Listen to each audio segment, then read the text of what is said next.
A Critical Thinking Analysis of Abortion Cases and Ethics by Clarice Wilson.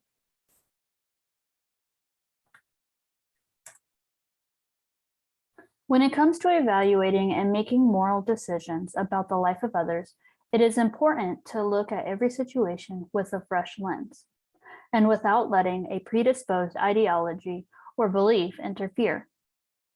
One must remain impartial and view each and every case from every angle in order to make the decision that is best for the life or lives in question. Discussing the ethicality and legality of abortion or the deliberate termination of a pregnancy is vital in deciding when it is permissible to abort a fetus. However, there are other lives at play with every abortion case, specifically, and most often, the pregnant woman. To begin, I would like to rank 8 abortion cases that each bring a different set of ethical and moral inquiries into play, from the most justifiable to the least justifiable. First, I believe that an abortion is permissible in the case of a mentally ill woman who was raped and impregnated during her stay in a mental hospital. In this case, many ethical principles were broken, including the principle of autonomy, non-maleficence, privacy, and respect. The woman's body was invaded without her consent and against her will, and because of this, she was unable to make the choice of intercourse and pregnancy for her body and her life. Second, the case of Marlise Munoz is absolutely a case where abortion is permissible, because in her case, only 2 weeks into her pregnancy, she suffered a pulmonary embolism, which left her brain dead or legally dead. However, the state of Texas argued that because she was pregnant, she must remain on life support to sustain the possible life of the fetus inside of her. However, in doing so, the right to her body, even in death, was taken from Munoz, breaking several ethical principles. In the case of an ectopic pregnancy, or any pregnancy that may be fatal to the pregnant woman, abortion should always be permissible. When the life of the fetus is chosen over the rights and the life of the woman, not only are several ethical principles broken, but the woman is vulnerable to extreme and possible fatal harm.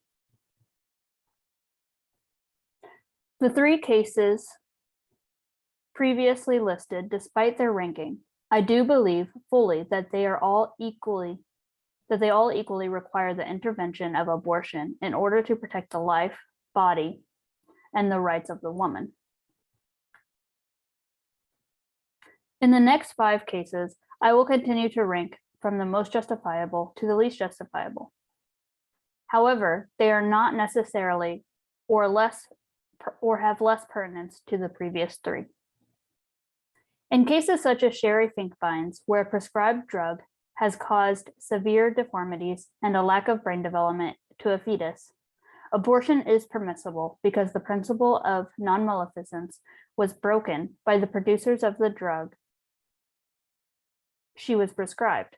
Not only would a severely deformed or underdeveloped child radically change Finkbein's life, but there is no guarantee that that child will make it to adulthood.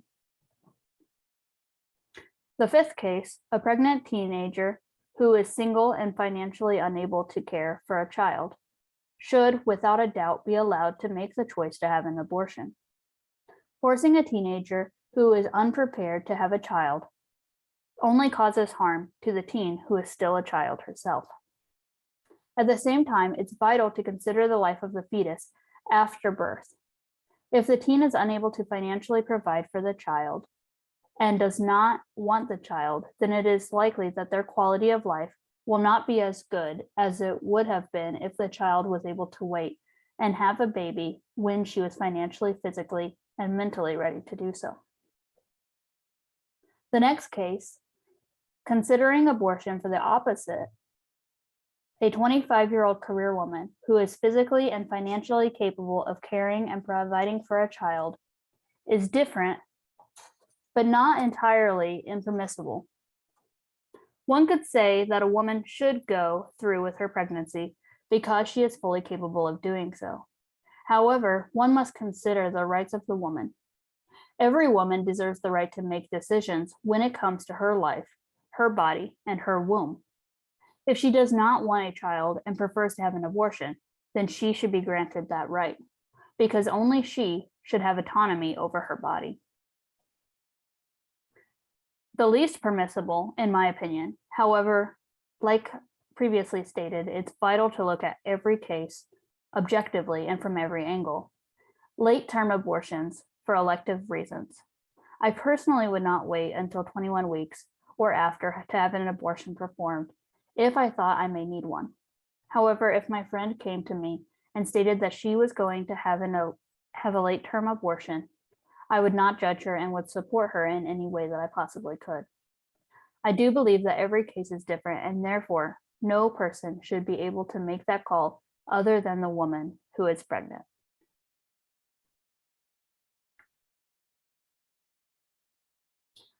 I did not mention, nor did I rank stem cell research or selective reduction of implanted embryos. The reason for that being that I personally believe that as long as abortions are being performed, and they will always be performed, stem cell research is vital to improve the health and well-being of others. I also have no objection to a woman selectively reducing the number of embryos during IVF treatment. Stem cell research and actions taken in IVF treatment are always permissible, nor are they comparable to the cases listed previously, because no harm is being done to any other person. Within my ranking, I am making the assumption that a fetus is not yet a person, and therefore has less rights than the woman who is pregnant. While I do believe that it is important to consider the rights of both, the body, mind, and life of the woman should always take precedence over that of an unborn fetus. I was raised in a conservative Christian home in rural Indiana, but currently my ethical values are far more liberal and in favor of existing human life than those that I was taught growing up. The line one must walk in order to be conservative on elective abortion, but politically liberal, is a very fine one, and one that I am unsure is possible. My views are not predisposed and instead are always changing based on the facts and issues at hand. I always do my best to look at each and every case from every perspective. But more often than not, my morals and ethics favor the life, the body, and the rights of the pregnant woman. The moral line that I draw is always in favor of the woman and not breaking any ethical principles to human life that already exists. The legal line should always be the same, in favor of existing human life or the life of the pregnant woman before that of an unborn fetus.